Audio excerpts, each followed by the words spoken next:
Para entender que a gente vive num país que tem uma série de dificuldades e alguns desses tratamentos, embora sejam eficientes, eles são pouco acessíveis para uma parcela grande dos indivíduos. Eu citei aqui a toxina botulínica. A toxina botulínica é uma ótima alternativa para tratar determinado grupo de pacientes com potencial de resolução dos problemas e de continência enorme, mas, por exemplo, a gente não tem acesso no sistema público de saúde em São Paulo. Então, o paciente do SUS, que tem a indicação de fazer, dificilmente vai conseguir fazer o tratamento porque você não tem acesso a essa medicação. Isso vai para uma série de outros tratamentos disponíveis. As medicações de uso oral são medicações que normalmente têm um custo alto e que impactam de maneira significativa não o financiamento, mas o orçamento dessa família durante o mês. A gente estava conversando disso essa semana. O cateterismo intermitente limpo, que é uma necessidade para boa parte dos pacientes que têm bexigas neurogênicas de alto risco, custa caro, né?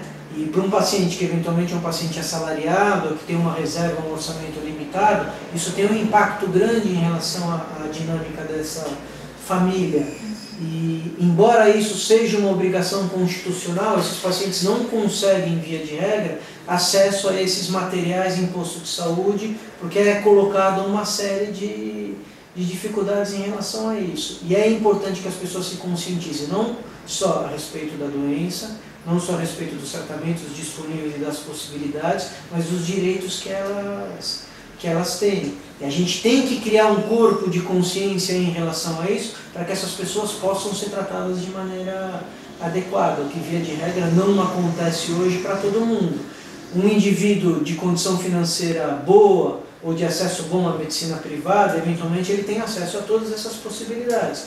Mas o indivíduo que tem um plano de saúde eventualmente um pouco inferior, ou que dependa do sistema público, via de regra, ele vai ficar isento da possibilidade de tratamento. Se a gente levar em consideração um grupo muito específico, por exemplo, os pacientes que têm lesão medular, está falando de um grupo de homens, basicamente homens jovens, em idade ativa, em torno dos 15 aos 40 anos de idade.